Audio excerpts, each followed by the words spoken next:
Jeremias 18, versículo 1.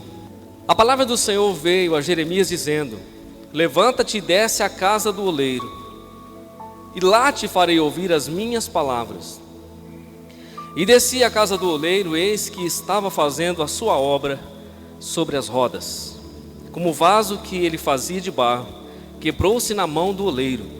Tornou a fazer dele outro vaso, conforme o que pareceu bem aos seus olhos, aos olhos do oleiro fazer. Então veio a minha palavra do Senhor dizendo: não poderei eu fazer de vós como fez este oleiro, ó casa de Israel?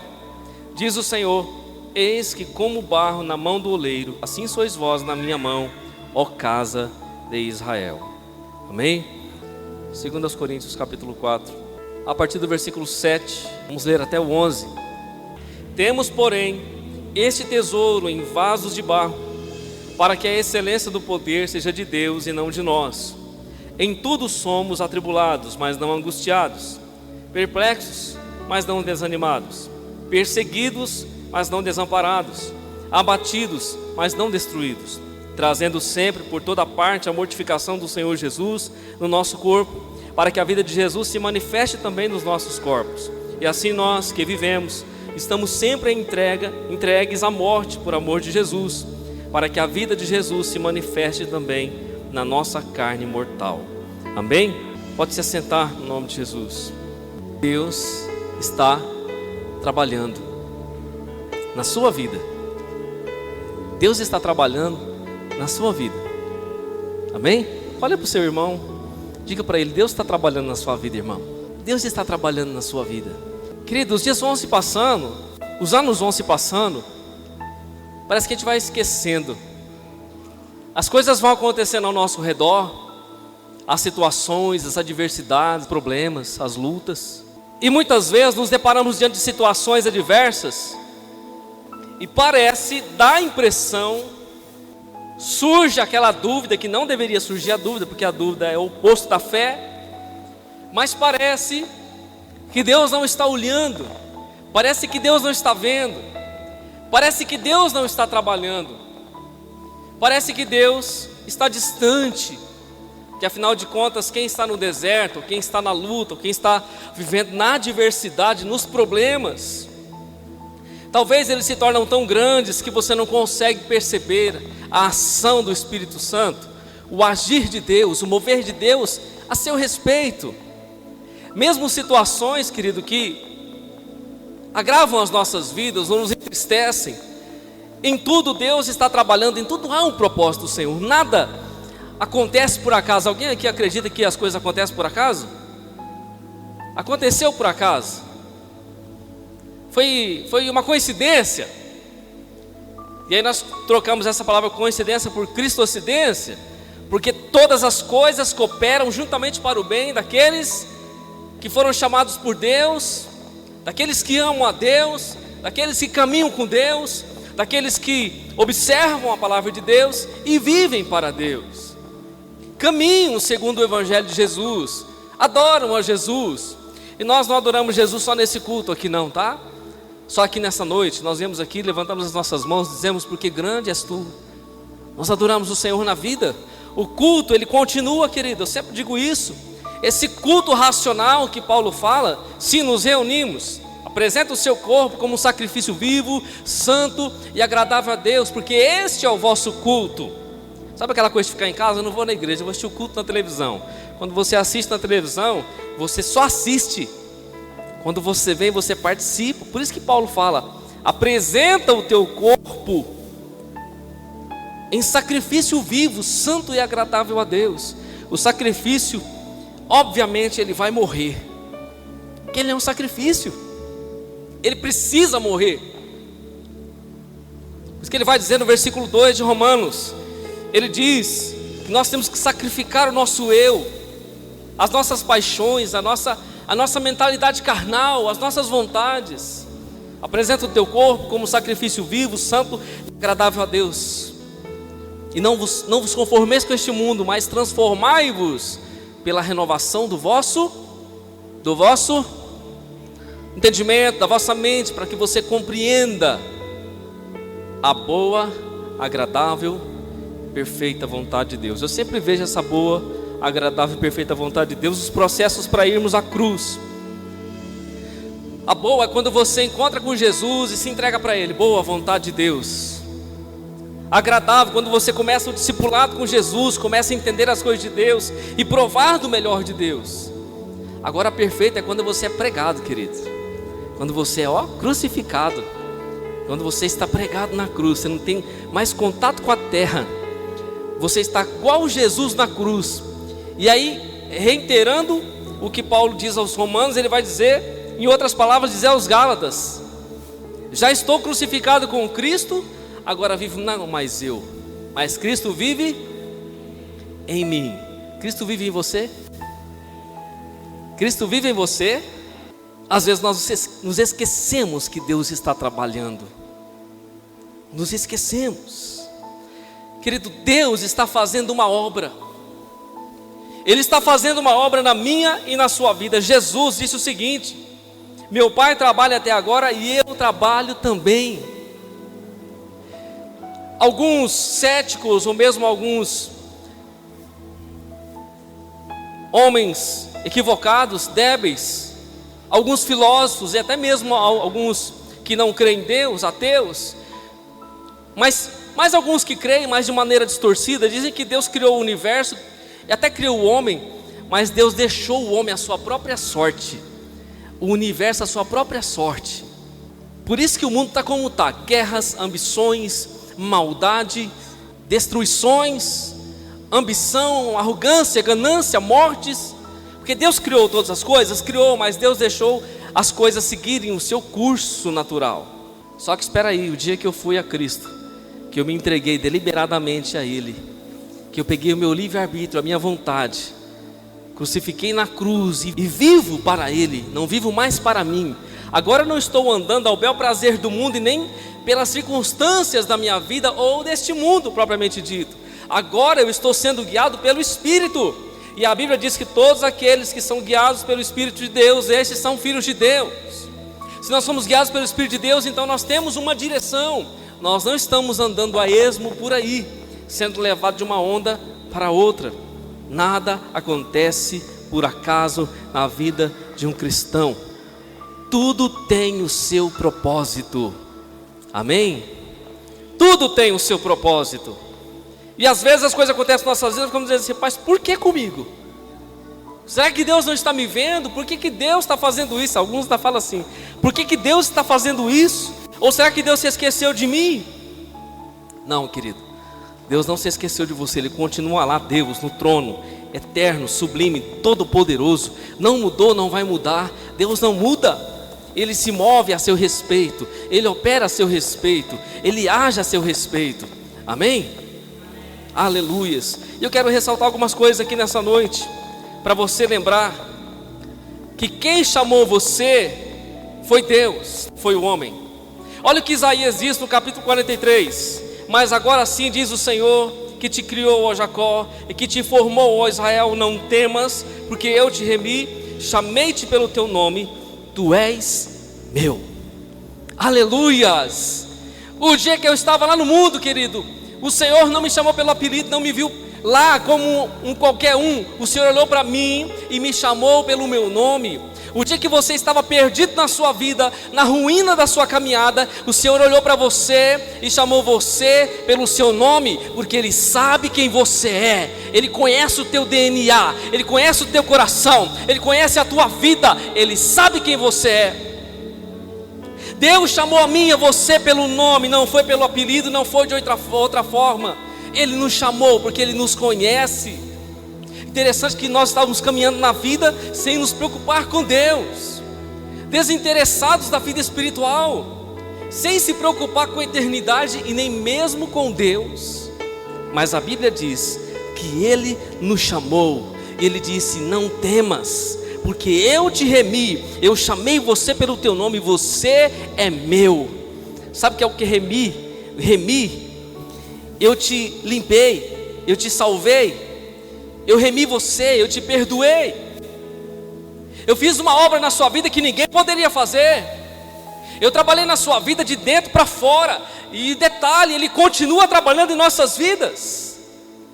Agora vem uma outra palavra em Efésios 1, do 3 ao 5, diz o seguinte: que o Senhor nos abençoou e nos elegeu nele e nos fez filhos por adoção.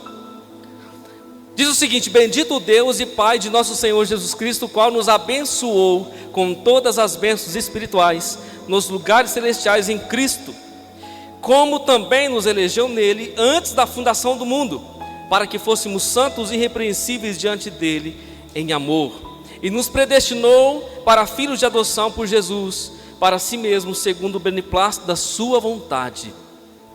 A Bíblia diz que Deus nos chamou, que Deus nos abençoou, Deus nos elegeu nele antes da fundação do mundo.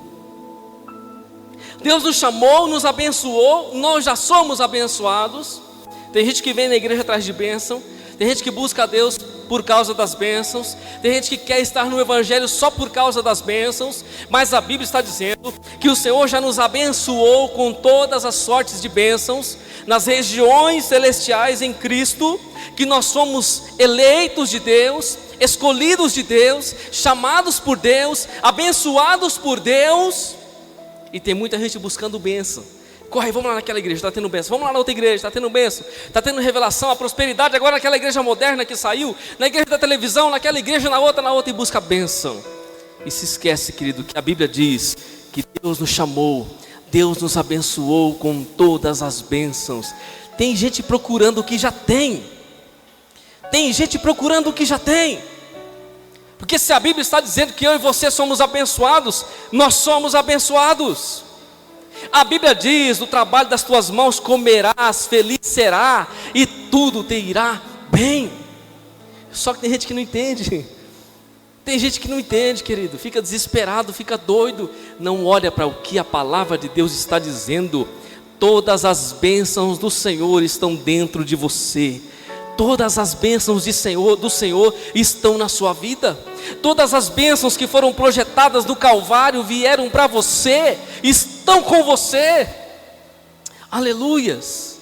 E aí nós dizemos: ah, pastor, mas a porta não abriu, mas a enfermidade não saiu, mas o problema não se resolveu, a causa na justiça ainda não foi.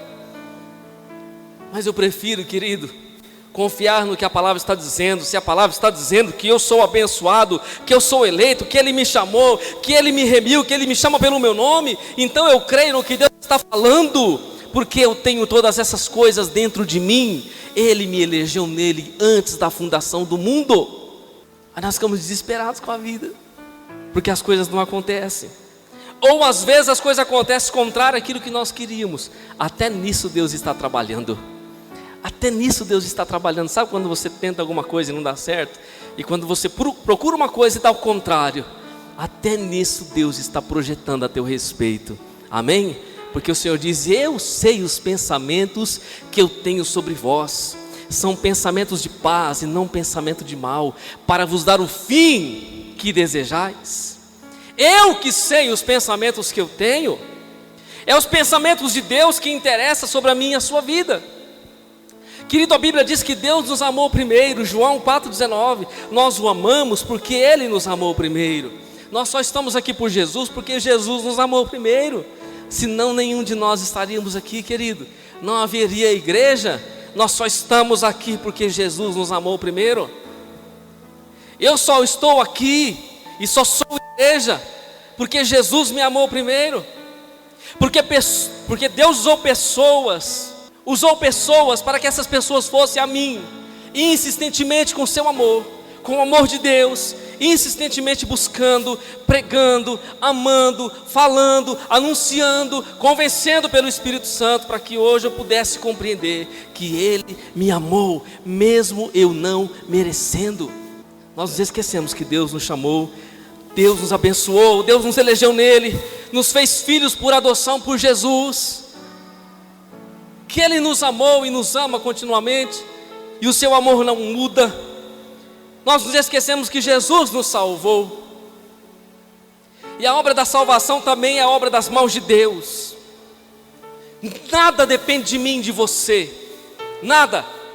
Até para ser salvo, para ser amado, para ser querido, tudo vem de Deus. Porque a Bíblia diz em Romanos capítulo 3 que todos pecaram e destituídos estão da glória de Deus, e não havia ninguém que buscasse a Deus, ninguém que buscasse a Deus, mas houve um Deus que buscou o homem, que amou o homem, e todos aqueles homens que ouviram a voz de Deus, passaram a amar a Deus. Agora a Bíblia diz em Efésios, capítulo 2, versículo do 5 a 8, diz o seguinte: estando nós ainda mortos em nossas ofensas, nos vivificou juntamente com Cristo, pela graça sois salvos. O que é a graça? O que é a graça, irmãos? A graça é Jesus, a graça é o favor de Deus, porque pela graça sois salvos, pelo favor de Deus sois salvos, por Jesus sois salvos, por meio da fé. Quem tem fé aqui nessa noite?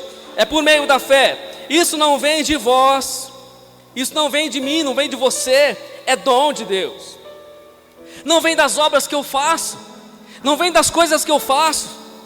Sabe por quê? Para que ninguém venha se gloriar. Até para ser salvos nós necessitamos que a graça se manifeste, e ela se manifestou, querido, trazendo salvação a todos os homens. Aleluias. Então nós somos salvos, nós somos abençoados. Deus nos amou primeiro. A Bíblia diz que Deus nos transformou e nos transforma de glória em glória. 2 Coríntios 3:18 diz o seguinte: mas todos nós, com o rosto descoberto, refletindo como um espelho a glória do Senhor, somos transformados de glória em glória, na mesma imagem, como pelo Espírito do Senhor. E como que nós somos transformados? De adoração em adoração, de oração em oração, de culto em culto, de celebração em celebração, de comunhão em comunhão, de vida no Espírito em vida no Espírito. Assim nós somos transformados como igreja, dia após dia, buscando o Senhor, dia após dia, desejando pelo Senhor. A Bíblia diz que Jesus nos fez filhos de Deus. Sabe quando você vai evangelizar um pecador, falar com um ímpio, você olha, nem todos são filhos de Deus, nem todos. E aí ele diz assim: não, eu sou filho de Deus. Como você fala que eu não sou filho de Deus? Não, nem todos são filhos de Deus, porque a palavra de Deus diz: mas a todos quanto receberam, quem? Jesus deu-lhes o poder de serem feitos filhos de Deus, aos que creem no seu nome, aos que creem no seu nome, os quais não nasceram do sangue, nem da vontade da carne, nem da vontade do homem, mas da vontade de Deus. Estes são filhos de Deus. Ou seja, Deus nos salvou, nos chamou, nos abençoou, nos restaurou, nos amou primeiro, nos transformou, nos fez filhos. E muitas vezes, querido, nós nos esquecemos que Deus está trabalhando nas nossas vidas. Muitas vezes nós esquecemos que Deus continua no controle da nossa vida. Por causa da adversidade ou da dor. Querido, eu passei mais de ano com uma dor no meu estômago. Já disse isso aqui na igreja não sei quantas vezes. Nem ultrassom, nem endoscopia, nem o que você quiser imaginar de exame mostrava essa dor no estômago do pastor. Eu dizia: Deus, eu sou teu servo, Deus, eu te sirvo, eu te amo, Senhor, e Jesus, e rolava no chão e dor. Sabe, isso foi anos atrás, porque eu estava relutando com relação ao ministério. Eu dizia: não, mais uma igreja não, Senhor, há tantas igrejas, eu te sirvo. Deus dizia: ou você vai, ou você vai, ou você vai, ou você vai. E quanto mais eu relutava, mais a dor intensificava.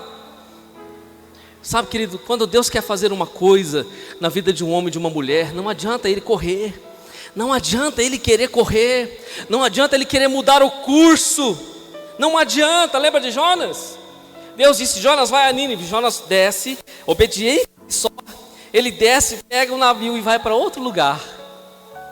Se esconde no porão do navio e diz: aqui ninguém vai me ver, nem Deus. E dorme o sono da indolência. Até que Deus permite toda aquela situação. Resumindo, Jonas vai parar dentro da barriga do peixinho.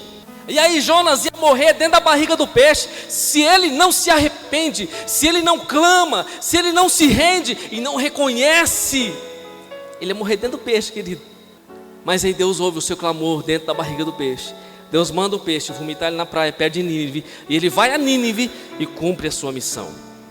E por mais de um ano sofria, porque relutava com a voz de Deus e dizia: não pode ser Deus, não, isso não pode. Não pode ser. Não pode ser. Será que Deus não está me vendo, não está me olhando? Por que eu estou passando por isso? Mas era o trabalhar de Deus, querido. Porque o dia que eu e a minha casa, eu disse, nós serviremos ao Senhor, nós vamos cumprir a tua obra, nunca mais houve a dor, nunca mais houve o impedimento, nunca mais houve o problema, porque nós colocamos a nossa vida diante do Senhor e nós nos atentamos que Deus está trabalhando. Ele continua trabalhando. Ele não mudou, querido. A Bíblia diz que Jesus é o mesmo ontem, hoje, eternamente. Nós pensamos que Deus mudou. A sociedade muda, os homens mudam, as pessoas mudam, as leis mudam, os corações mudam, esse mundo muda, a moda muda, tudo muda, mas Deus não muda. A palavra de Deus não muda, Ele continua o mesmo, a palavra continua a mesma. Aleluia. Filipenses capítulo 1 versículo 6 diz: por certo isso mesmo, que aquele que em vós começou a boa obra, a aperfeiçoará até o dia de Cristo. Deus está trabalhando. Deus está trabalhando na sua vida. Aquele que começou a boa obra, Ele vai aperfeiçoá-la até o dia de Cristo. A obra é de Deus. Quem está fazendo a obra é Deus. Quem está trabalhando na sua vida é Deus. É Ele. Quem vai aperfeiçoar essa obra é Ele. Agora vamos olhar para Jeremias, para a figura do vaso, para a figura do oleiro e do Jeremias. E do Jeremias. Jeremias era profeta, querido, e Deus vai a Jeremias. Isso era uma prática, isso fazia parte da sua vida, porque era um homem de Deus, o profeta ouvia a voz do Espírito Santo, ouvia a voz do Senhor. Revelações e revelações poderosas do Espírito vinham sobre Jeremias. A decadência do povo de Israel era contínua diante de Deus. O afastamento, a iniquidade, a perdição. O povo ora com Deus, ora sem Deus. O povo ora com Deus, ora afastado de Deus.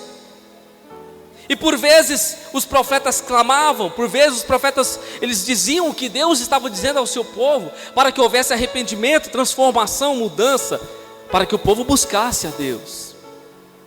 E um belo dia Jeremias ouve a voz do Senhor dizendo: levanta-te e desce à casa do oleiro, e lá te farei ouvir as minhas palavras. Deus disse: levanta, Jeremias, levanta, levanta e desce. Levanta e desce. Você se levantará para você descer. Levanta e desce e vai à casa do oleiro, e lá te farei ouvir as minhas palavras. É na casa do oleiro que você vai ouvir as palavras, está entendendo, querido? É na casa do... Onde que é a casa do oleiro? A casa do oleiro, é na casa do oleiro. Levanta-te e desce, levanta-te e vai à casa do oleiro, porque na casa do oleiro você vai ouvir as minhas palavras. É na casa do oleiro que você escuta as palavras dele, do Senhor. É na casa do oleiro.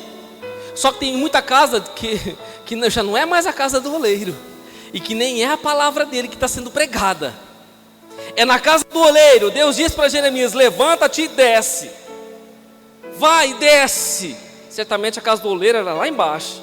Talvez Jeremias estava no alto e havia um declínio. Desce, vai à casa do oleiro, porque lá, é lá que você vai ouvir as minhas palavras. Preste atenção para os detalhes. E descia à casa do oleiro. Jeremias obediente, irmão, desceu à casa do oleiro, e eis que ele estava fazendo a sua obra sobre as rodas. O oleiro estava ocupado trabalhando. Há um tempo atrás nós fomos comprar um vaso para a igreja, alguns vasos para a igreja, e nós fomos literalmente na casa do oleiro. E o oleiro, sabendo que eu era pastor, fez questão de me levar lá. Ele não estava trabalhando. Pastor, vem cá um pouquinho, deixa eu te mostrar um negócio. E levou eu lá na roda. E foi lá no monte de barro, pegou um monte de barro assim com a mão e colocou na roda. Ligou a roda começou a girar. E ele colocou as suas mãos naquele monte de barro informe. E assim, com a roda girando, uma rotação muito alta, ele foi dando um molde no barro. Foi dando um molde no barro, desprezível. Daqui a pouco, querido, surgiu um vaso, coisa mais linda, só com o toque das mãos do oleiro. Só com o toque da mão dele, um barro que não valia nada se tornou um vaso, a coisa mais linda. Deus está trabalhando na sua vida, Deus está moldando a sua vida, Deus está moldando o seu caráter, Ele está moldando o seu coração. A obra é de Deus, o trabalhar é de Deus, o moldar é de Deus. Irmão, no começo da nossa fé, muitas coisas eu não entendia. No começo da nossa caminhada, muitas coisas nós não entendíamos. E até hoje nós não entendemos. Sabe por quê? Porque o oleiro ainda continua trabalhando no barro e está moldando o barro. Você é barro, eu sou barro, nós somos barro na mão do Senhor. E deixa eu falar para você, o vaso ainda não está pronto, o vaso ainda continua em trabalho, o vaso ainda está nas mãos do oleiro, está sendo trabalhado dia após dia. Estamos na roda ainda, querido. O oleiro está com as suas mãos. De vez em quando o oleiro começa a dar o molde que ele quer, começa a ficar bem aos seus olhos. Ele olha e diz: agora está bom o vaso do jeito que eu quero. Acontece alguma coisa no vaso que não deveria acontecer, que o vaso quebra nas mãos do oleiro. O que acontece? Você acha que o oleiro pega os cacos, ou pega os barros e joga fora? O oleiro pega o barro novamente, querido, e começa a fazer outro vaso. Nós não frustramos a Deus. Nós não frustramos a Deus. Nós não pegamos Deus de surpresa. Mesmo que eu e você venhamos quebrar na mão do Senhor, ou talvez por nossa insensatez, rebeldia, ignorância, ou talvez por nossa insensibilidade com o seu Espírito, ou talvez por causa da nossa relutância com a sua presença, mesmo que venhamos quebrar no trabalho de Deus, Deus nos recompõe na sua presença, nos recompõe na sua presença. Sabe, querido, eu vejo Deus falando para Jeremias claramente: desce a casa do oleiro, eu vou mostrar para você, Jeremias, que eu estou trabalhando na vida do meu povo. Eu estou trabalhando, o meu povo não é como as outras nações ímpias. O meu povo é escolhido, eu estou trabalhando na vida deles. Assim como eu trabalho com um barro, assim como o oleiro faz com o barro, ele molda e faz um vaso precioso, assim vocês são na minha mão. Assim eu trabalho na vida de vocês, para colocar vocês como eu quero, na direção que eu quero, do jeito que eu quero. Quem criou você? Você não é produto do acaso, da explosão do Big Bang. Foi Deus quem te criou. Deus tem o teu manual, querido, nele. Por acaso você tem o seu manual com você? Você tem? O dia que você nasceu com o seu manual. Você viu todas as características? Deus tem o seu manual, Ele sabe como operar na sua vida. Claro, agora Ele nos deu o manual para que nós possamos ver como é que funciona. Só que tem gente que não observa o manual. Sabe quando você compra aquela televisão de 50 polegadas? Aí tem um monte de saída lá atrás assim, para você fazer um monte de coisa. Você só liga só o play, tá ali as funções básicas, nem olha o que tem. Compra aquelas eletrodomésticos caríssimo, que tem um monte de função, só usa o play, o stop, e perde talvez os benefícios que você tem, você perde todos. Sabe, muitas vezes nós quebramos na mão do oleiro, porque nós não estamos olhando o manual. Deveríamos apertar aqui, ajustar ali, colocar um pouquinho de óleo ali, ligar aquele botão, desligar aquele botão. Nós não olhamos, o oleiro está trabalhando, o manual está em nossa mão, nós não observamos. De vez em quando a gente quebra na mão do oleiro. Ainda temos que dar culpa no oleiro ainda. Alguns põem culpa no oleiro, mas o oleiro, querido, só está moldando as nossas vidas. Eu e você somos barro. Jeremias desceu à casa do oleiro e ele estava fazendo a sua obra sobre as rodas. Como o vaso que ele fazia de barro quebrou-se na mão do oleiro, tornou a fazer um vaso, conforme o que parecia bem aos olhos do oleiro fazer. Será que isso aqui fala alguma coisa para mim e para você? Tornou a fazer dele outro vaso, conforme o que pareceu bem aos seus olhos, os olhos do oleiro, fazer. Muitas vezes nós não vivemos bem, porque nós não queremos viver de acordo, ou com o molde, com a direção, com a maneira, conforme parece bem aos olhos do oleiro fazer. Agora percebe comigo no versículo 5 de Jeremias, capítulo 18. Então veio a mim a palavra do Senhor dizendo. Interessante que Jeremias vai na casa do oleiro, ele desce à casa do oleiro, E Jeremias conhecia o oleiro fazendo os vasos. Em dado momento o vaso quebra na mão do oleiro, e ele pega o barro e continua a fazer novamente o vaso. E agora fazendo o barro conforme parecia bem aos seus olhos. Até então Jeremias presenciando o trabalho do oleiro, ele está vendo o oleiro trabalhar, ele não fala nada, e o oleiro não fala nada. Muitas vezes Deus trabalha em nossas vidas e Ele não fala nada. Muitas vezes sentimos as mãos do Senhor operando em nossas vidas, nos livrando, operando em nós, movendo-nos. Muitas vezes Ele não fala nada. Muitas vezes também nós não presenciamos, talvez pela insensibilidade, não vemos. Deus está em silêncio, não fala nada, mas Ele está trabalhando, Ele está operando, Ele está movendo, e Ele não fala nada. Jeremias foi à casa do oleiro, o oleiro estava trabalhando, Jeremias estava olhando. Agora o versículo 5, ele vai dizer: então veio a mim a palavra do Senhor dizendo, depois do trabalho, depois do molde, depois de ter reconstituído o vaso, agora vem a palavra do Senhor dizendo, olha o que o Senhor vai dizer a Jeremias: não poderei eu fazer de vós como fez este oleiro, ó casa de Israel, diz o Senhor, eis que como barro na mão do oleiro, assim sois vós na minha mão.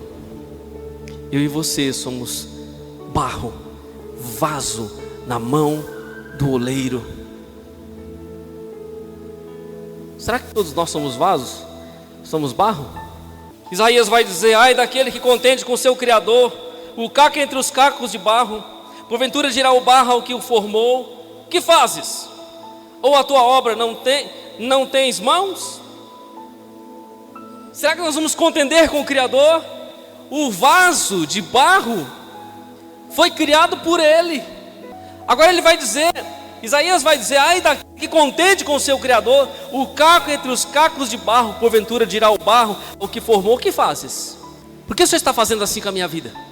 Por que o Senhor está moldando a minha vida desse jeito? Por que a minha vida está assim? Por que eu estou vivendo isso? Por que eu estou passando por isso? Querido, guarde no seu coração a palavra: tudo está no controle de Deus. Deus está no controle da sua vida. É Ele que está moldando segundo o propósito dEle. Se o emprego que você queria, se a porta que você desejava que abrisse não abriu, se a cura não chegou, se o problema não foi solucionado, Deus está trabalhando. Lembre-se que você é o barro. Deixa Deus moldar, deixa Deus fazer, deixa Deus operar a vontade dEle, porque Ele quer colocar você do jeito que Ele quer, do jeito que Ele quer. Irmão, nessa caminhada nós já passamos, não vou dizer fome, mas nós já fomos tratados no nosso espírito, tratados no corpo, na alma, fomos tratados por Deus, de várias maneiras, com dinheiro, sem dinheiro, com fome, sem fome, em necessidade, em abundância, fomos tratados de várias maneiras, com enfermidade, sem enfermidade. E em tudo as mãos do oleiro está no barro, trabalhando, moldando segundo o seu caráter, porque Deus quer olhar para você, querido, e ver você segundo o molde dEle, segundo a vontade dEle, o coração dEle. Deixa eu falar para você, não protela não, querido, não protele, deixe Deus fazer, deixe Deus trabalhar. Agora Paulo vai dizer para os coríntios: temos porém este tesouro em vaso de barro, para que a excelência do poder seja de Deus e não de nós.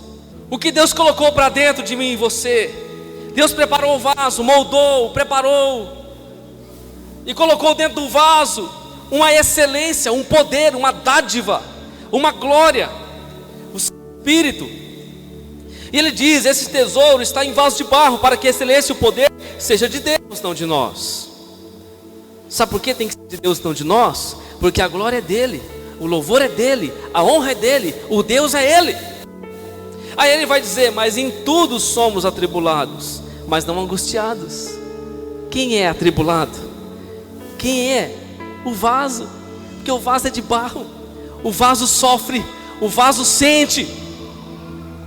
Aí ele continua dizendo: mas não angustiados, perplexos, mas não desanimados, perseguidos, mas não desamparados, abatidos, mas não destruídos. Ele está dizendo: dentro de você há um poder, há uma essência, há uma glória, há uma vida, porque mesmo fora, você sente, não precisa não, filho. mesmo fora, você sendo atribulado, angustiado, perplexo, desanimado, perseguido e desamparado, por dentro há uma glória. Amém? Há uma glória. Paulo e Silas presos no calabouço, pés e mãos tinham apanhado. Perto da meia-noite, a Bíblia diz que eles cantavam e oravam a Deus. O vaso estava sofrendo, angustiado, perplexos, se sentindo desamparados, perseguidos. O vaso, mas dentro havia uma glória, e a glória cantava louvores a Deus, a glória celebrava a Deus, porque o Espírito do Paulo e Silas, com o Espírito Santo, louvavam a Deus. Mas o barro estava sofrendo, o barro estava sentindo, mas eles estavam glorificando a Deus, independente das suas circunstâncias. A Bíblia diz, querido, que foi tão forte, foi tão intenso, que houve um grande terremoto, que as portas foram abertas. Houve um terremoto que naquela região onde estava a cadeia, todas as portas foram abertas e as suas cadeias foram soltas, por causa do poder da glória que estava dentro. Quando nós olhamos só para fora, nós não presenciamos a glória que está dentro. Quantos estão olhando só para fora, querido, olhando só para o barro, olhando só para a cor do vaso, olhando só para o exterior do vaso? Não olha e não presencia o que está dentro. Deus colocou algo dentro de você, querido, precioso. Deus colocou algo dentro de você, de mim, de você, algo poderoso. E muitas vezes nós estamos só olhando para fora. Vem a adversidade, a luta, o problema, nós olhamos para fora. Vem a dor, vem a enfermidade, nós olhamos para fora. Esquecemos que dentro há um gozo, há uma glória, há um poder, há uma soberania. Esquecemos até que Deus está trabalhando a nosso favor. Ah, querido, a obra que Deus começou na sua vida, Ele vai terminar. Amém? Você não está aqui por acaso. Jesus não morreu na cruz por você por acaso. Jesus não derramou o seu sangue na cruz por acaso. Jesus não tomou o seu lugar no Calvário por acaso. Jesus não pagou o preço por você por acaso. Há um fundamento nisso, há uma obra nisso. A Bíblia diz que Deus nos comprou para Ele. Que eu e você não somos de nós mesmos, somos dele. E Ele pagou o preço que ninguém poderia pagar, e nós somos de Deus. Ninguém pode tirar-nos de Deus. Jesus disse: aqueles que são meus, as minhas ovelhas, ninguém as arrebata da minha mão. Nós podemos sair, podemos nos retirar. Ele lançar você fora, Ele abandonar você, Ele deixar de você, Ele parar de olhar para você e deixar de trabalhar na sua vida, Ele não vai fazer isso.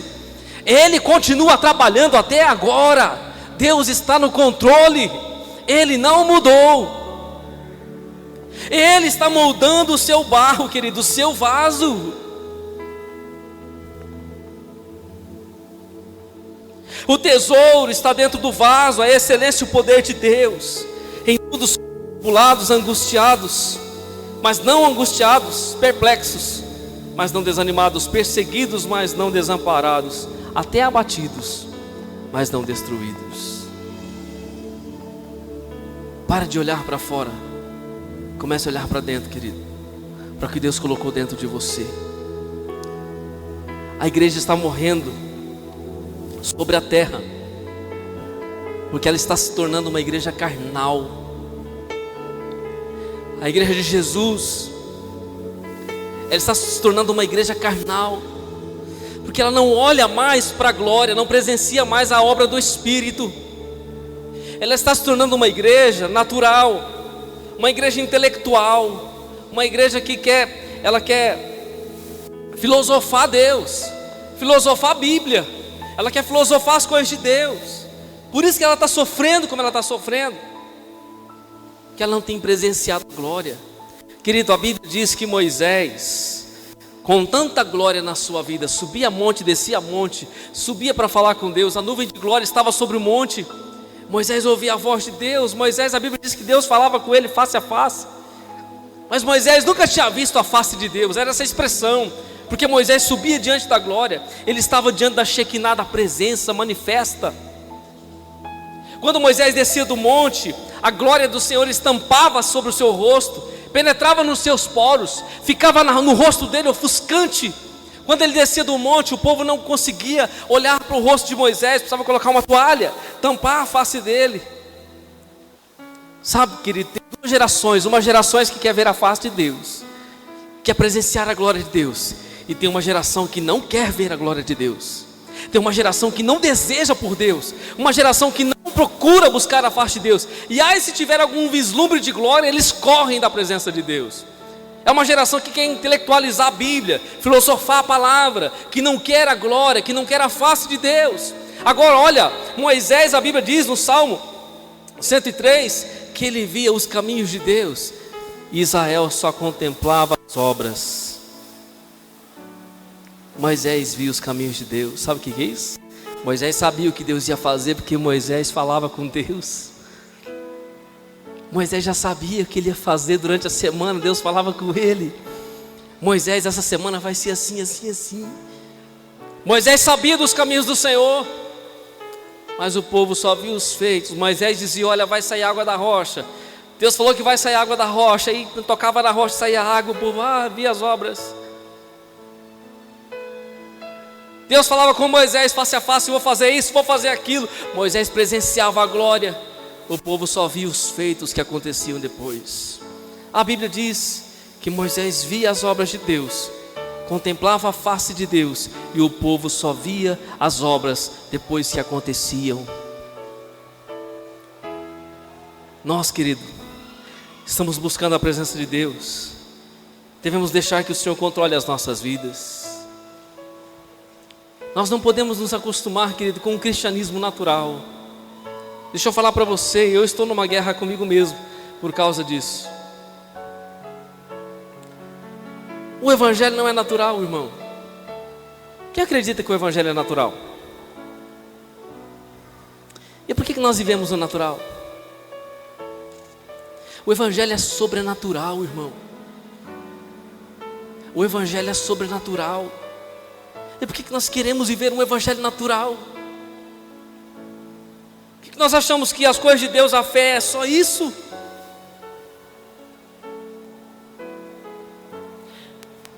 Deixa eu perguntar, você não precisa responder para mim não, mas responde para você. Será que alguém aqui agora, os irmãos que estão aqui, tem buscado algum dom espiritual? Olha para a sua vida, você tem buscado algum dom de Deus? Algum dom espiritual? Você tem buscado algum dom de Deus? Dom espiritual você tem buscado? Porque a partir do momento, querido, que eu olho para o Evangelho e tenho ele como natural, então, querido, a minha vida vai ser natural. Sabe o que Paulo falou para os Romanos no capítulo 1, versículo 16? Porque não me envergonho do Evangelho de Cristo, porque ele é salvação para todo aquele que crê, primeiro do judeu e depois do grego. Ele é o poder de Deus. No original grego, a palavra poder ali é dunamis, é dinamite, é explosão. Paulo está falando do Evangelho, é sobrenatural, é poder, é glória, é unção, é vida. Mas muitas vezes nós nos acostumamos com uma igreja intelectual, natural, comum, e não foi para isso que Deus nos chamou. Deus está moldando o nosso vaso para uma grande obra sobre a terra. Amém? Talvez muitos pensam assim: não, Deus vai usar o pastor para profetizar, Deus vai usar o pastor, a pastora para curar, Deus vai usar eles para fazer, operar através dos dons. Não, Deus vai usar a igreja, Deus vai usar a mim, usar a você, Ele vai nos usar. Só acredito que Ele está trabalhando nos barros ainda no vaso, e de vez em quando o vaso quebra na mão dele. Será que Deus, Lídia, será que Deus está trabalhando no barro, o barro quebra na mão dele porque Ele não sabe fazer? Não, o vaso quebra porque o vaso é rebelde, porque o barro é ruim, irmão. O barro é ruim, sabe, o barro não tem liga, ele quebra. Aí o oleiro vai lá com muito carinho, começa tudo de novo, querido. Põe um pouquinho mais de água. Não sei qual que é o processo, né? Talvez o oleiro celestial é diferente, né? Um pouquinho de água, se precisar pôr um pouco de fogo, joga no fogo, deixa queimar um pouco para dar uma liga nesse barro. Aí tira do fogo, Arthur, joga na água, deixa dar uma amolecida no barro, pega o barro, dá umas batidas. É o oleiro trabalhando na sua vida, querido. É o oleiro, que a hora que ele for moldar de novo lá na roda, ele quer que o vaso não quebre mais, fique perfeito. Fique perfeito. Sabe, só num vaso, querido, perfeito, arrumado, projetado, ele vai derramar a glória. Ele vai derramar a glória. Eu entrei esse ano de 2017, já falei para vocês, desejando pela glória de Deus aqui nesse lugar. Ah, se o desejo for uníssono aqui, querido, for o mesmo entre nós, em desejar pela glória de Deus. Os homens desejam por carro, por casa, por riquezas, mas se o homem desejasse a glória de Deus, a presença de Deus, a face de Deus, ele teria tudo que ele precisa na sua existência. O problema, querido, é que as pessoas são tão medíocres que elas vêm na igreja, elas procuram uma porta aberta. A Bíblia diz que Jesus tem a chave que abre e ninguém fecha, e que fecha e ninguém abre. A chave está com Ele. Eu não quero pegar a chave da mão dele para abrir, irmão.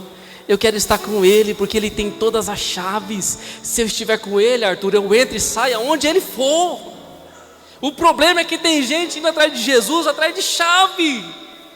Olha isso que eu te digo, meu servo, a chave do teu carro, da tua casa. Meu irmão, Ele tem a chave de todas as portas. Se você estiver com Ele, tudo é seu, porque tudo é dele.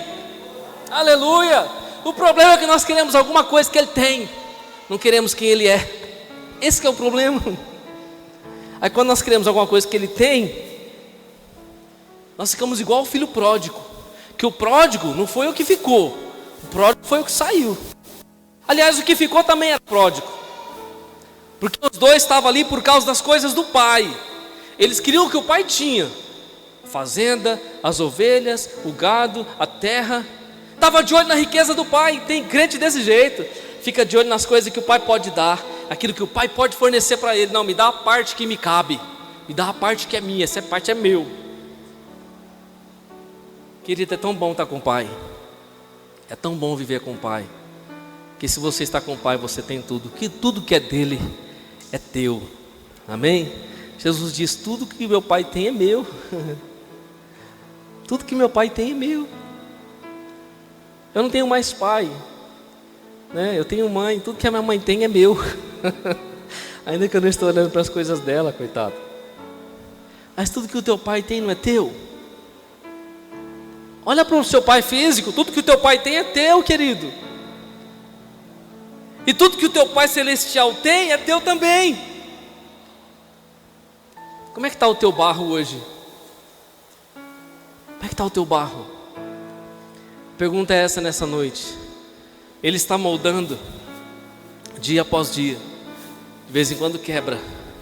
Quando quebra, irmão, transtorna tudo. Quando quebra, muda tudo, volta a estaca zero, tem que começar tudo de novo. Por isso que Isaías vai dizer lá, quando Ele nos chamou pelo nosso nome, Ele diz assim: quando passares pelas águas, eu serei contigo. Quando passares pelo fogo, eu estarei lá com você. As águas não te submergirão, o fogo não vai arder em ti. Por quê? Porque Ele vai estar com você. E essa palavra não se cumpriu na Bíblia, ela se cumpriu, querido. Lá Pedro, ele caminhou sobre as águas, Jesus estava com ele. O povo passou o mar vermelho. Quando Sadraque, Mesaque e Abednego foram jogados na fornalha de fogo, Deus estava com eles naquele lugar. O fogo não ardeu neles. A Bíblia diz que nem cheiro de fogo tinha naqueles homens, porque Deus estava com eles. Amém?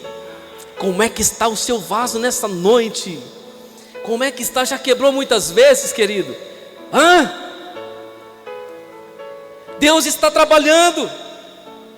O desejo de Deus, querido, é colocar a glória dentro do vaso. É colocar a glória. O vaso sempre vai ser de barro.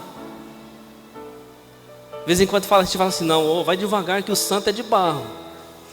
Mas é o santo mesmo. Não é aquele santo que você está pensando, não. É o santo mesmo, eu e você. Vai devagar que o santo é de barro. E é de barro mesmo. Mas Deus sabe trabalhar com barro. Deus sabe trabalhar com barro, porque a matéria-prima veio dele. Ele sabe trabalhar, ele sabe. Se o barro tiver com problema, ele vai ser tratado, querido. Se precisar jogar na água, irmã Fátima, joga na água, tira da água, joga no fogo, dá umas pancadinhas, bate, igual fazer uma massa de pão, né? A pastora faz aquele pão que há muitos anos não faz aquele pão caseiro. Aí ela mexe a massa assim, bate para mim. É bom quando você está com raiva, né? Quando você está com raiva, você pega a massa, vai lá no tanque, pá, joga no chão, pá. Irmão, se Jeová tiver raiva de nós, como esse barro.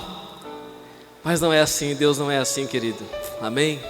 Se eu e você estamos quebrando, é porque alguma coisa está faltando. Deus está trabalhando, moldando o nosso caráter, amém? Deus quer olhar para você como Jeremias falou aqui. Como o vaso que ele fazia de barro quebrou-se na mão do oleiro, tornou a fazer dele outro vaso, conforme que parecia bem aos seus olhos. Bem aos seus olhos. Jó achava que conhecia a Deus. Era um homem de sacrifício, de adoração, de rendição. Jó sacrificava até pelos seus filhos. Um dia Jó se vê sem nada, se vê na ruína de sua vida, se coçando com um caco de telha. Não negou a Deus. No final da sua história, Deus dobrou as suas riquezas.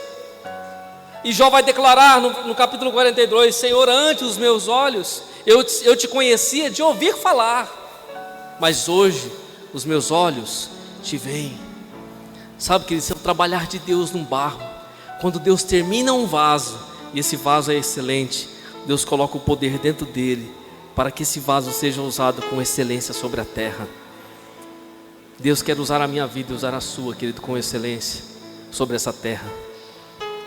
Só que o oleiro jamais ele vai quebrar um vaso. Jamais ele vai ter dificuldade em fazer um vaso. Normalmente o vaso quebra, porque o problema é com o vaso. É com o vaso, é com o tipo do barro. Mas até nisso Deus trabalha. Deus dá um molde nos nossos vasos e coloca do jeito que Ele quer. Amém? Se coloque de pé no nome de Jesus. Ele começou, Ele vai terminar, querido. A obra é dele. Deixa eu falar para você, ninguém pode deter a Deus. Ninguém pode deter a Deus, nem a você mesmo. A obra que Ele começou, Ele vai terminar até o dia de Cristo Jesus. Deus está trabalhando. Quem tem promessa de Deus aqui? Querido, nós temos promessas de Deus. Eu tenho muitas promessas de Deus, e a principal promessa que eu e você temos é a da salvação. Nós temos promessas de Deus. O Senhor está trabalhando. Nós precisamos nos antenar, estar atento com a voz do Espírito sobre as nossas vidas. A Bíblia diz que a igreja precisa estar atenta à voz do Espírito Santo. Aquele que tem ouvidos, ouça o que o Espírito diz às igrejas. Você é um barro, e dentro de você há uma excelência, um poder de Deus. Vamos orar? Feche os teus olhos, curva a sua cabeça. Pai, no nome de Jesus, nós te adoramos nessa noite, exaltamos o teu nome santo e glorioso, e diante da tua palavra, Pai, nós confiamos e sabemos que o Senhor está operando, que não há mudança no seu caráter, que a tua presença é sobre as nossas vidas, sobre a tua igreja. O Senhor nos criou, Pai, nos sabe fazer funcionar corretamente. Só o Senhor sabe nos fazer funcionar, ó Pai, da maneira correta. Assim nessa noite, que o molde da tua presença, das tuas mãos, ele seja eficaz sobre o nosso vaso a cada dia. Que o Senhor possa derramar sobre nós, ó Pai, a excelência, o tesouro celestial a cada dia, para que se cumpra a tua vontade. Mesmo que venham as tribulações, mesmo que venha, Senhor, a perplexidade, mesmo que venham as perseguições, Senhor, o vaso está preparado, porque é uma glória que foi colocada dentro. Senhor, faz-nos olhar para dentro e parar de olhar para fora. Faz-nos ter convicção no Espírito Santo para viver, ó Pai, a tua glória sobre a terra, para levar homens e mulheres a ter um encontro com a tua presença, a amarem o Senhor de todo o coração e viverem a fé em Jesus Cristo. Abençoa a tua igreja nessa noite, em nome do Pai, do Filho, do Espírito Santo. Amém e amém.